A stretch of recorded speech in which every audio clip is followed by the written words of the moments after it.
उस सोने के तरबूज को तोड़ने की गलती मत करना। ये सुनकर दोनों चौंक गए। हैं? हो तेरी, ये क्या? ये आवाज कहाँ से आ रही है? मुझको नहीं पता सेठ जी, मैं तो खुद हैरान हूँ। यहाँ तो हमारे अलावा और कोई नहीं है। ऊपर से लड़की की आवाज कहीं दिखाई नहीं दे रही। तभी दोबारा आवाज टकराई। ऊपर वृक्ष की ओर देखो। जैसे ही उन्होंने ऊपर देखा, उन्हें एक महिला रूपी मैना पक्षी नजर आई। अरे रे रे रे रे रे, ये क्या? ये तो ससुरा पक्षी है। ये पक्षी इंसान की आवाज में बात कर रही थी। क्यों भाई? हाँ। मालिक मालिक मालिक मालिक मालिक, चलिए चलिए चलिए चलिए वापस चलते हैं सेठ जी। एक महिला इंसान की आवाज में बात कर रही है, मेरा मतलब एक पक्षी महिला की आवाज में बात कर रही है। जरूर या कोई राक्षसी या पिशाचनी होगी। चलिए मालिक चलिए। बात तो तू सही कह रहा है, लेकिन मुझे लगता है कि इसकी बात सुन लेनी चाहिए। सुनते हैं जरा, रुक तो सही। ओ मेरी प्यारी मैना, ये बताओ तुम इस सोने के तरबूज के बारे में क्या जानती हो? बताओ बताओ। ये ठोस सोने का तरबूज है, मगर मैं जानती हूँ कि इस तरबूज के अंदर एक चमत्कारी गांव बसा हुआ है। अगर तुम चाहते हो कि इससे बेहद धनवान बन जाओ, तो तुम्हें इसके अंदर जाना होगा। बहुत ढेर सारा खजाना रखा है। हैं? अरे क्या मूर्ख हो गई हो क्या? तरबूज के अंदर कोई गांव कैसे बस सकता है? हैं? क्यों नहीं हो सकता? जब एक पक्षी मनुष्य की भाषा में तुमसे बात कर सकती है, तो तरबूज के अंदर भी एक गांव हो सकता है। ओ, ये माजरा है। तो जादुई गांव में प्रवेश करने के लिए क्या करना होगा? बड़ा ही आसान है।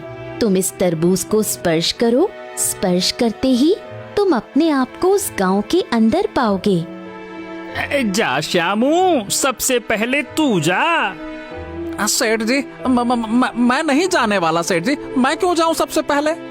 अरे देख श्यामू, मैं चाहता हूँ कि तू तरबूज के अंदर गांव में प्रवेश कर और वहाँ से ढेर सारे हीरे मोती और खजाना लेकर बाहर आ जा। बाहर आने के बाद हम दोनों आधा आधा बांट लेंगे। तेरा भी भला, मेरा भी भला। कर भला तो हो भला। क्यों? अब जा भी भला। श्यामू के मन में लालच आ गया। वो धीरे धीरे कदमों से उस सोने के तरबूज के पास चला गया। जैसे ही उसने अपना हाथ सोने के तरबूज से स्पर्श किया, अगले ही पल रंग बिरंगी किरणों से वो गायब हो गया। कुछ ही देर में श्यामू ने अपने आप को एक बड़े ही विचित्र गांव में पाया, जहां चारों ओर सन्नाटा पसरा हुआ था। तभी उसकी नजर सामने पड़े हीरे मोती के ढेर पर गई। हाँ। अरे वाह वाह वाह वाह वाह वाह वाह वाह वाह। इसका मतलब मैना पक्षी सही कह रही थी। तरबूज के अंदर सचमुच एक गांव है। अरे बाप रे बाप, इतना ढेर सारा खजाना। तभी वहाँ एक बूढ़ा व्यक्ति प्रकट हो गया। अरे क्या तू मूर्ख है? क्या मतलब? अरे मूर्ख, तू इस संसार में फंस चुका है। ये तरबूज के अंदर का गांव है। यहाँ एक बार जो आ गया वो कभी वापस नहीं जा पाता। क्या? अरे ये आप क्या कह रहे हैं? अरे रे रे रे रे रे रे, अरे लालच में तो मैं पूछना ही भूल गया कि मैं बाहर कैसे आऊंगा। हे भगवान, ये कहाँ आ गया मैं?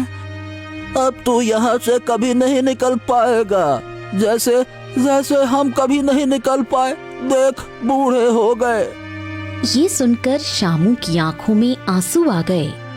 उधर धनीराम को श्यामू का इंतजार करते हुए काफी देर हो गई, लेकिन श्यामू वापस नहीं आया। अरे ओ मैना, ये बता, ये श्यामू अभी तक वापस क्यों नहीं आया? मगर अगले ही पल मैना पक्षी रंग बिरंगी किरणों से वहाँ से गायब हो गई। ये देखकर धनीराम डर गया। हाँ, अच्छा ही हुआ मैंने सोने के तरबूज को स्पर्श नहीं किया। चल भाई, वापस चला जाए अपने गांव। इतना कहकर धनीराम दौड़ता हुआ अपने गांव की ओर चल पड़ा। इत्तेफाक से रास्ते में मुखिया उसे फिर मिल गया। राम राम धनी राम। अरे भैया ये बताओ, तुम्हारे साथ तो तुम्हारा नौकर श्यामू भी गया था, क्या वो वापस नहीं आया? अरे